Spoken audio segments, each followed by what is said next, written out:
আমাদের আমাদের যে প্রজন্ম, এই প্রজন্ম গত কয়েক মাসে বোধহয় রাতে ঘুমাতে পারে না। কিভাবে আমরা সবসময় প্রতিটা রাতে আমরা একটা দুশ্চিন্তাগ্রস্ত অবস্থায় পার করেছি। সেই জুলাই মাসে যে অবস্থা আমাদের শুরু হয়েছিল, আমাদের মানসিক যে যাতনা ছিল, সেই যাতনাটা এখনো অনেক তরুণের মনে এখনো আছে, এটা সঞ্চারিত আছে এবং তারা ওই যাতনার মধ্যে বসবাস করতেছে। যেই ক্ষুদ্রতা, যে ক্ষোভ এবং আহ, তাদের যেই যেই চিন্তা ভাবনা ছিল, দুশ্চিন্তা ছিল, তেমনইভাবে একটা সুন্দর বাংলাদেশের স্বপ্ন ছিল, এটা এখনো লাখো লাখো তরুণদেরকে তাড়িয়ে বেড়াচ্ছে। সেই হিসাবে আসলে একটু আগে শহীদ শাকিলের মা, উনি যেভাবে মূর্ছা খেয়ে পড়ে গেলেন এবং এরকমভাবে আমাদের হাজারের উপরে শহীদের মা যেভাবে এখনো কাতরাচ্ছেন, সব মিলিয়ে মূলত বাংলাদেশ এখনো আহত অবস্থায় আছে। বাংলাদেশের মানুষ এখনো আহত অবস্থায় আছে এবং আমরা গত 6 মাসে এই আহত দশা লাঘব করার হয়তো কিছু চেষ্টা করতে পেরেছি, কিন্তু আসলে আমরা পুরোটা করতে সক্ষম হইনি। পুরোটা করতে তখনই সক্ষম হব যখন আমরা এই নির্বিচার হত্যার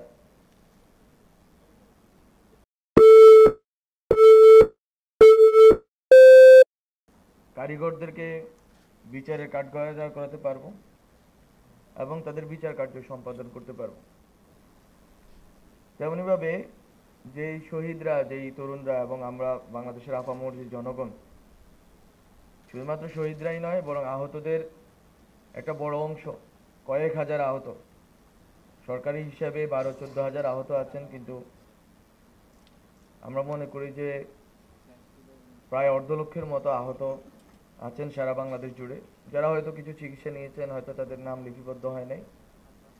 তাদের পরিবারও এখনো পর্যন্ত কাতরাচ্ছেন, তারা কাতরাচ্ছেন, তাদের পরিবার কাতরাচ্ছেন, তারা সবাই আহত, তারা সবাই এখনো সংক্ষুব্ধ।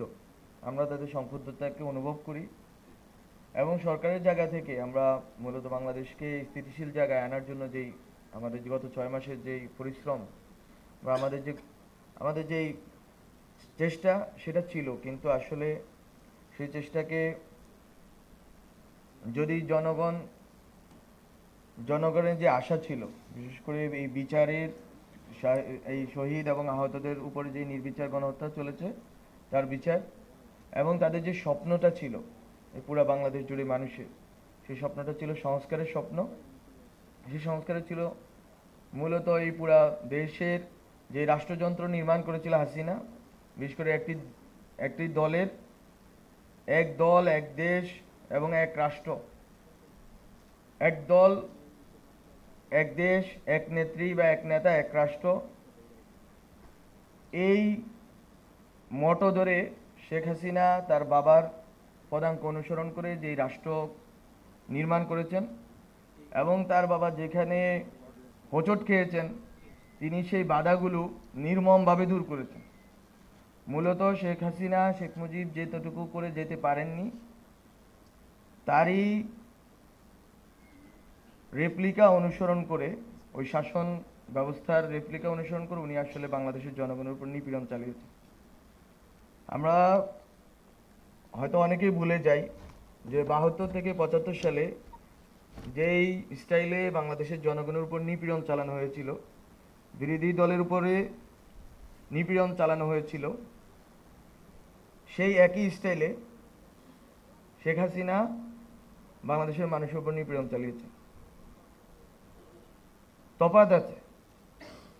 তফাৎ হচ্ছে, ওই সময় আপনারা জানেন একটা জাতীয় রক্ষী বাহিনী নামে একটি বাহিনী তৈরি করা হয়েছিল বাংলাদেশ সেনাবাহিনীর বিকল্প হিসাবে,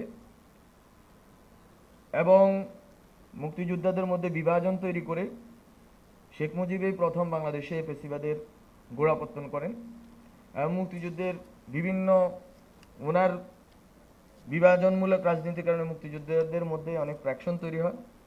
এবং আমি যেটা বলি বা আমরা যেটা বলি যে বাংলাদেশের প্রথম 1 দশকের ইতিহাস হচ্ছে মুক্তিযোদ্ধাদের দ্বারা মুক্তিযোদ্ধাদের হত্যার ইতিহাস, এবং এই ক্ষেত্রে শেখ মুজিবুর রহমান, তার জেআরবি তথা জাতীয় রক্ষী বাহিনী এবং আরও যে সকল কর্মকাণ্ড আছে, বিশেষ করে বাকশাল তৈরি করা এবং বিরোধী দলীয় নেতাকর্মীদেরকে নির্বিচারে গুম এবং হত্যা করা। গুমের ঘটনা আজকের ঘটনা না, আয়নাগর আজকের না, বরং গুম, আয়নাগর এবং এই যে নির্বিচার নিপীড়ন, এই ঘটনা শেখ মুজিবুর রহমানের আমলেই ঘটেছে। তার মেয়ে যেটা করেছেন, পুরা বাংলাদেশের প্রশাসন যন্ত্রকে জাতীয় রক্ষী বাহিনী বলে কোনো কিছু আর উনি আলাদা করে বানান নাই। উনি যেটা করেছেন, বাংলাদেশ পুলিশকে জাতীয় রক্ষী বাহিনীর রূপে রূপান্তরিত করেছেন, বিজিবিকে সীমান্ত থেকে এনে রক্ষী বাহিনীতে রূপান্তরিত করেছেন। উনি ইভেন পিলখানা হত্যাকাণ্ডের কথা আপনারা জানেন, আগামী 25 ফেব্রুয়ারি পিলখানা হত্যাকাণ্ড দিবস।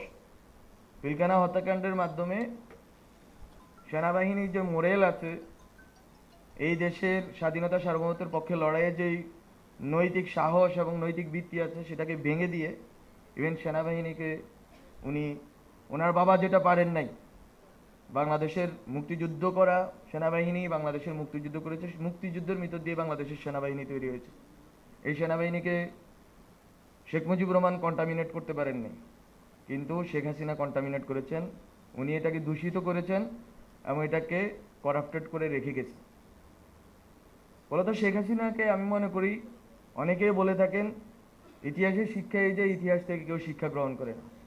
শেখ হাসিনা ইতিহাস থেকে শিক্ষা গ্রহণ করেছেন, জন্য তার বাবা 3.5 বছরের মাথায় ওনাকে বিদায় নিতে হয়েছে। সেই বিদায় হয়তো করুণ, সেই বিদায় হয়তো অগণতান্ত্রিক, সেটা নিয়ে আমরা কথা বলতে পারি, কিন্তু উনি যে কোনোভাবেই হোক ক্ষমতা থেকে যেতেন। কিন্তু বাংলাদেশে শেখ হাসিনা তার বাবার ভুল থেকে শিক্ষা গ্রহণ করে এই প্রশাসন যন্ত্রকে একটা ক্লায়েন্টিজমের মাধ্যমে পুরা তৃণমূল পর্যন্ত উনি নিজের দলের অধীন করেছেন। এই জন্য ওনাকে বাকশাল করতে হয় নাই, আলাদা করে নাম করে। ওনার বাবা যেগুলো নাম করে করেছিলেন, বাকশাল, রক্ষী বাহিনী, ওনাকে এগুলো নাম করে করতে হয় নাই, বরং উনি প্রশাসন যন্ত্রকে ইনহেরেন্টলি বাকশাল করে তুলেছিলেন। একটা মুজিববাদী প্রবণতার মাধ্যমে, একটা চর্চার ভিতর দিয়ে এই প্রশাসনকে না, শুধু ওদের পরিকল্পনা ছিল মূলত কয়েকটি প্রজন্মকে মুজিববাদী চেতনার গুলি খাইয়ে তাদেরকে পঙ্গু করে রাখা, নৈতিকভাবে, মানসিকভাবে এবং বুদ্ধিবৃত্তিকভাবে। এই পঙ্গুত্বের যেই প্রকল্প, সেটা আপনারা জানেন। এই প্রকল্পতে অংশ নিয়েছিল বাংলাদেশের সকল স্তরের অনেক মানুষ, যারা আসলে এই সিস্টেম, ক্লায়েন্টেল সিস্টেমের অন্তর্ভুক্ত ছিল।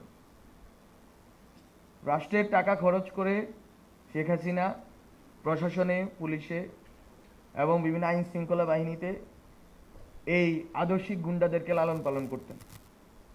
সেখানে সাংবাদিকরাও ছিলেন, সেটাও আমরা জানি। এই আদর্শিক গুন্ডারা বেসিক্যালি বাংলাদেশের হাজার হাজার মানুষের উপর যে গুম, খুন, নিপীড়নের একটা যে বাস্তুতন্ত্র ছিল, একটা ইকোসিস্টেম ছিল, এই ইকোসিস্টেমকে সাবস্টেন্সিয়েট করেছে। তারা এটার জন্য ন্যায্যতা উৎপাদন করেছেন। তারা যখনই মানুষের উপর নিপীড়ন চলেছে, হত্যাযজ্ঞ চলেছে, তখনই তারা এই হত্যাযজ্ঞগুলোকে যথেষ্ট পরিমাণ স্বাভাবিক এবং মৌলবাদ বিরোধী, সাম্প্রদায়িকতা বিরোধী, জঙ্গি বিরোধী, এসব অনেক তকমা লাগিয়ে সাধারণ মানুষের হত্যার ক্ষেত্রগুলোকে ন্যায্যতা দিয়েছে। ফলে এই যে সিস্টেমটা, যেখানে শেখ মুজিবের ভুল থেকে শিক্ষা গ্রহণ করে শেখ হাসিনা একটা গোছানো, উপরে যেই পিটপাট, ভিতরে সদরঘাট বলে একটা কথা আছে, এই পুরা সিস্টেমটা উনি এমনভাবে বানিয়েছেন যে এই সিস্টেমে এখন আমরা যেখানেই হাত দিই না কেন, ওখানেই আওয়ামী লীগের লোক পাওয়া যায়। যেখানেই হাত দিই না কেন, ওখানেই আদর্শিক গুন্ডাদেরকে পাওয়া যায়। যেখানেই হাত দিই না কেন, আমরা ওখানে নিপীড়ক সত্তাকে পাই। আমরা অনেকেই ভুল করি যে শেখ হাসিনার আমলকে আমরা বলি, অনেকে বলেন কর্তৃত্ববাদী, অনেকে বলেন আরও দুঃশাসন, এসব অনেক কথার বেড়া জালে এটাকে বন্দি করে রাখেন। এটা স্পষ্টত পেশিবাদ ছিল, এটা আমরা সবসময় মনে রাখতে চাইব। ফ্যাসিবাদ এমন একটা ব্যবস্থা যেখানে অবশ্যই একটা বড় অংশের মানুষের অন্ধ অনুরাগীদের অংশগ্রহণ থাকবে, যারা বাবাদর্শিক গুন্ডামিটা করবে এদের অংশগ্রহণ থাকবে। ফলত শেখ হাসিনার যে ফ্যাসিবাদ ছিল, এই ফ্যাসিবাদে পুরা বাংলাদেশের তার দলীয় কর্মীরা তো ছিলই, প্রশাসন থেকে শুরু করে পুলিশের সবাই অংশগ্রহণ করেছিল। এই প্রেক্ষাপটে এই ফ্যাসিবাদকে বিলোপের জন্য এই ফ্যাসিবাদ যেটা করেছে সেটা হচ্ছে এই বিলোপ। আমরা যে বারবার বলেছি বা বারবার বলতে হয় আমাদেরকে যে ফ্যাসিবাদী ব্যবস্থার বিলোপ। কেন আমরা ব্যবস্থার বিলোপ নিয়ে কথা বলি? কারণ এই ব্যবস্থা শুধুমাত্র প্রশাসন যন্ত্রে ছিল না, শুধুমাত্র পুলিশ, বিজিবি, সেনাবাহিনী বিভিন্ন অংশে ছিল না, বরং এই ব্যবস্থা ছিল ব্যক্তি ধরে ধরে প্রত্যেকটা ব্যক্তি মানুষের মানবিক মর্যাদাকে লুণ্ঠন করার ব্যবস্থা। এবং আপনার মধ্যে যেই প্রবণতা আছে, দুর্নীতিগ্রস্ত প্রবণতা, আপনার মধ্যে যেই প্রবণতা আছে যে কোনো মূল্যে বেঁচে থাকার প্রবণতা, আপনার মধ্যে যে প্রবণতা আছে কাউকে ডিঙ্গিয়ে মেরে ফেলে এগুনোর প্রবণতা, এই সকল যে অসুস্থ প্রবণতা গত 15 বছরে মানুষের মনে একেবারে গেঁথে ফেলানো হয়েছে, সেটাই হচ্ছে শেখ হাসিনার সফলতা। উনি শুধু বাংলাদেশের রাষ্ট্রযন্ত্র, প্রশাসন যন্ত্র অথবা এই যে রাষ্ট্রের প্রতিষ্ঠানকে ধ্বংস করেননি, উনি বাংলাদেশের জনগণ, ব্যক্তি মানুষকে পর্যন্ত দূষিত করে রেখে গেছেন, করাপ্টেড করে রেখে গেছেন, কন্টামিনেটেড করে রেখে গেছেন। ফলত এই জাতিকে উদ্ধারের প্রকল্প একটা বড় সড়ো প্রকল্প, এটা শুধু নির্বাচন সংস্কার বা কয়েকটা প্রতিষ্ঠানের সংস্কার দিয়ে হবে না, বরং এই জাতিকে যদি আবার জেগে উঠতে হয়, তরুণরা যেভাবে জেগে উঠেছে, এই তরুণদেরকেই তো শেখ হাসিনা তার আদর্শিক যেই পাঠশালায় ভর্তি করতে চেয়েছিল, পাঠশালায় ভর্তি করে তাদের মাথা ব্রেইন ওয়াশ করে শেখ মুজিবের বন্দনা, শেখ হাসিনার বন্দনা, এসবের মধ্য দিয়ে একটা প্রজন্ম, কয়েকটা প্রজন্মকে তৈরি করে 2041 সাল পর্যন্ত ক্ষমতা স্থায়ী করা তাদের পরিকল্পনা ছিল। কিন্তু যাদেরকেই তারা এই প্রশিক্ষণ দিচ্ছিল, এই প্রজন্মই তাদের এই আয়নাঘর ভেঙে দিয়েছে। এই প্রজন্ম তাদের সেই দম্ভ, সেই এক পরিবার এক দল কেন্দ্রিক যে বাংলাদেশ, সেই প্রকল্প ভেঙে দিয়েছে। ফলে আজকে যে ঘটনাটা ঘটলো, আমাদের শহীদের মা এখানে মূর্ছা খেয়ে পড়ে গেলেন, বাংলাদেশের জনগণ একইভাবে কাতরাচ্ছে, একইভাবে মূর্ছা কাটছে, একইভাবে কষ্ট পাচ্ছে। আমাদের সবার দায়িত্ব হচ্ছে এই আমাদের ভিতরকার যে ক্ষোভ আছে, যেই দুঃখ আছে, যেই ঘৃণা আছে এবং আমাদের মধ্যে যে কষ্ট আছে, এগুলোকে একটা ইতিবাচক দিকে ঠেলে দেওয়া এবং আমাদের ব্যক্তি মানুষ এবং প্রতিষ্ঠানের ভেতরে ফ্যাসিবাদের যে চেতনা, ফ্যাসিবাদের যে অবশিষ্ট রয়ে গেছে, এগুলোকে উৎখাত করা আমাদের জন্য খুবই খুবই জরুরি। আমরা একটা অভ্যুত্থান পর্ব পার করে এসেছি।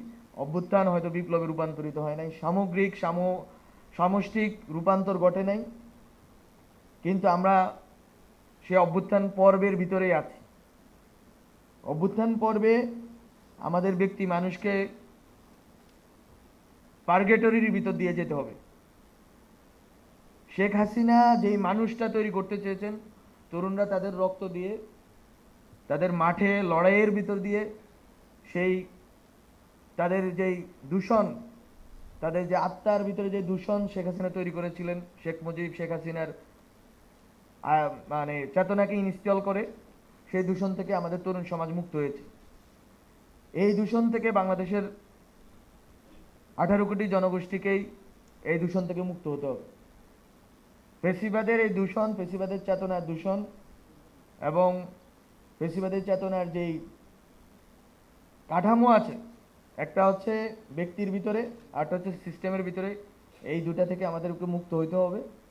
এবং আমাদেরকে একটি সমৃদ্ধ স্বনির্ভর বাংলাদেশ গড়তে হলে আমাদেরকে প্রথমেই অবশ্যই শহীদ এবং আহতদের যেই চেতনা, যেই তাদের যে স্পিরিট ছিল, তাদের মাঠে যে লড়াকু মানসিকতার ভিতর দিয়ে তারা যেটা এস্টাবলিশ করতে চেয়েছিল, একটা নতুন রাজনৈতিক বন্দোবস্তের মাধ্যমে একটা নতুন বাংলাদেশ গড়ে তোলা, সেটার প্রাথমিক পদক্ষেপ অবশ্যই বিচার, অবশ্যই প্রতিষ্ঠানের সংস্কার, কিন্তু বৃহত্তর লক্ষ্য হচ্ছে এই বাংলাদেশের প্রতিষ্ঠান, সমাজ এবং ব্যক্তি সবগুলোর আমূল পরিবর্তন।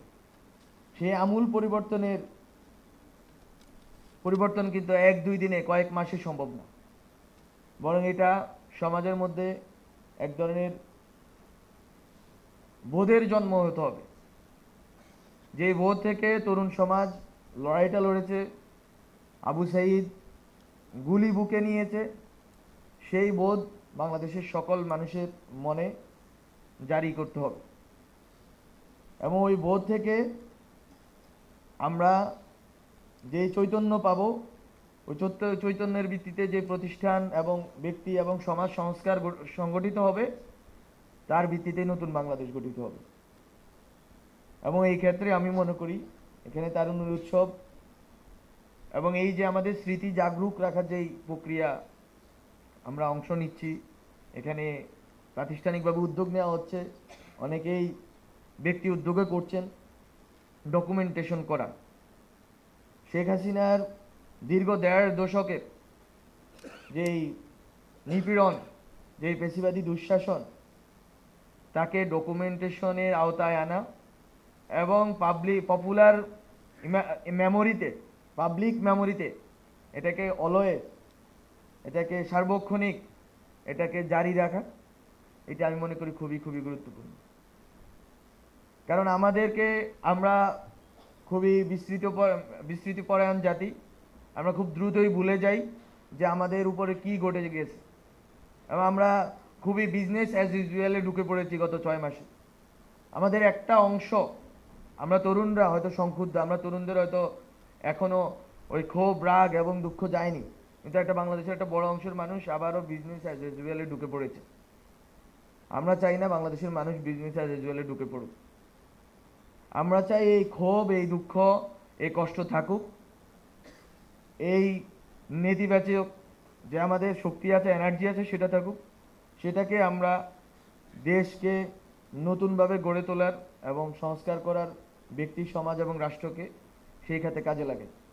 ফলত আমাদেরকে বারবার এই স্মৃতিকে জাগরুক রাখার জন্য বারবার মনে করতে হবে এবং বারবার দেখতে হবে পিছনে পেরে আমরা কিসের ভিতর দিয়ে গিয়েছি এবং আমাদেরকে কারা তাদের বুকে তাজা রক্ত ঢেলে আমাদেরকে উদ্ধার করেছে।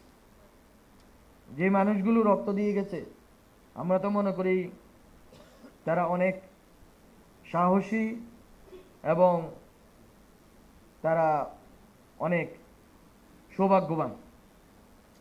তাদের বুকে তাজা রক্তের বিনিময়ে আজকে বাংলাদেশ সম্ভাবনা দেখছে। আপনারা দেখেছেন ডক্টর মোহাম্মদ ইউনূস গত পরশু বলেছেন যে আমরা কত বড় স্বপ্ন দেখতে পারি। শেখ হাসিনার একটা সফলতা ছিল বাংলাদেশের তরুণদের স্বপ্ন দেখার সম্ভাবনা নষ্ট করে দেওয়া। ভারত এবং অন্যান্য পরাশক্তির প্রধানত থেকে এই যে আমরা যে গেটোয়াইজড একটা বাংলাদেশের ভিতরে বসবাস করি, এই বাংলাদেশে আমাদের তরুণরা স্বপ্ন দেখতে পারতো না। আজকে এই যে তারুণ্যের উৎসব থেকে শুরু করে অনেকগুলো আইডিয়া ডক্টর মোহাম্মদ ইউনূস উনি আমাদের সাথে বা অ্যাডভাইজারি কাউন্সিল বা অন্যান্য পরামর্শকদের সাথে মিলে করছেন, ওনার নেতৃত্বে এই জিনিসগুলো সংগঠিত হচ্ছে। লক্ষ্য হচ্ছে এই তরুণদের স্বপ্ন দেখানো, আমাদের প্রজন্মকে স্বপ্ন দেখানো। 18 কোটি মানুষ এত ছোট একটা ভূমিতে বসবাস করে, আমরা যদি চাই তাহলে আমরা আমাদের স্বপ্নকে বৈশ্বিক করে তুলতে পারি। এবং এই যে লড়াই আমরা লড়েছি, এটা অভূতপূর্ব এই জন্য যে প্রজন্ম আমাদের হাতে ডিজিটাল অ্যাক্সেসিবিলিটি ছিল, আমরা পুরা দুনিয়ার তরুণদের সাথে সংযুক্ত। এই প্রজন্মের পুরা দুনিয়াতে এই প্রজন্মের তরুণরা প্রথম এত মাঠে ফিল্ডে এত বড় বিপ্লব করলো, এত বড় অভ্যুত্থান করলো। সরাসরি লাইভ বুলেটের সামনে দাঁড়িয়ে তারা এই শতকে নিকৃষ্ট একজন ফ্যাসিস্টকে তারা হটিয়ে দিল। আমি মনে করি এটা একটা বৈশ্বিক ঘটনা, এটা শুধু বাংলাদেশের ঘটনা না। এই বৈশ্বিক ঘটনার মাধ্যমে বাংলাদেশের তরুণরা গ্লোবাল ম্যাপে নিজেদের জায়গা করে নিল। এখন সুযোগ এসেছে আমাদের তরুণদের বিক্ষুব্ধতা, রাগ এবং তাদের যে শোক, এই জিনিসগুলোকে ইতিবাচক শক্তিতে রূপান্তরিত করার, ফ্যাসিবাদের স্মৃতিকে জাগরুক রাখার জন্য এবং স্মৃতিকে বারবার স্মৃতি হাতড়ে বারবার এই দেশ কোন ভুল পথে গিয়েছে সেটাকে বোঝা এবং ওই ভুল পথ থেকে এই দেশকে উদ্ধার করা এবং পুরা দুনিয়ার তরুণদের জন্য এক ধরনের অনুকরণীয় হয়ে ওঠা, এটা আমাদের প্রজন্মের জন্য অনেক বড় একটা সুযোগ এনে দিয়েছে জুলাইয়ের গণ অভ্যুত্থান। আমরা মনে করি বাংলাদেশের তরুণরা, এই তারুণের উৎসব তো মাত্র শুরু হলো, বাংলাদেশের তরুণরা ইতিবাচক শক্তিকে কাজে লাগিয়ে পুরা দুনিয়াতে নেতৃত্ব দিবে গণতান্ত্রিক লড়াইয়ে, মানবাধিকারের পক্ষে এবং একটা নিরাপদ এবং সকলের জন্য রাষ্ট্র গড়ে তোলার ক্ষেত্রে। আমরা বাংলাদেশের অন্তর্বর্তীকালীন সরকারের পক্ষ থেকে আমরা বিচারের কাজ এগোচ্ছি, আমরা সংস্কারের কাজ এগোচ্ছি এবং আমরা বাংলাদেশের সকল মানুষের সহযোগিতা চাই যে আমরা আমাদের যতটুকু সময় আমরা পাবো সকলের ঐকমত্যের ভিত্তিতে, সেই সময়টুকুর মধ্যে যেন এই তরুণদের যে আশা আকাঙ্ক্ষার যে বাংলাদেশ, সে বাংলাদেশ গড়ার ক্ষেত্রে আমরা এগোতে পারি। বিচার ও সংস্কারের এমন একটি পর্যায়ে আমরা যেতে পারি যেখানে মানুষ আশাহত হবে না। বাংলাদেশের মানুষ বারবার আশাহত হয়েছে। 47-এ পাকিস্তান আন্দোলন করে এই দেশের মানুষই পাকিস্তান এনেছে। এটা খুবই, এখন যখন ফিরে তাকান হয়তো আপনাদের অনেকের কাছে মনে হতে পারে এইটা ঢাকা শহরে বসে মুসলিম লীগ প্রতিষ্ঠিত হয়েছিল, আমরা আমাদের রক্ত দিয়ে পাকিস্তান এনেছি। সে পাকিস্তান আমাদের সাথে বিট্রে করেছে, আমাদের উপর নিপীড়ন চালিয়েছে, গণহত্যা চালিয়েছে। 71 ঘটেছে, আমাদের লাখো লাখো শহীদের রক্তের বিনিময়ে আমরা একটা দেশ পেয়েছি। একটা রক্তক্ষয়ী যুদ্ধ হয়েছিল এই দেশে, গ্রামে গঞ্জে সর্বত্র যুদ্ধ হয়েছিল। সেই যুদ্ধের ভিতর দিয়েও আমরা এই দেশকে মুক্ত করতে পারিনি, স্বাধীন হতে পারিনি। 90 ঘটেছে, আজকে 24 ঘটেছে। ফলে বারবার আমরা ভুল করছি, বারবার হোঁচট খাচ্ছি, কিন্তু এবার বোধহয় আমরা আর হোঁচট খেলে আর আমরা উঠে দাঁড়াতে পারবো না।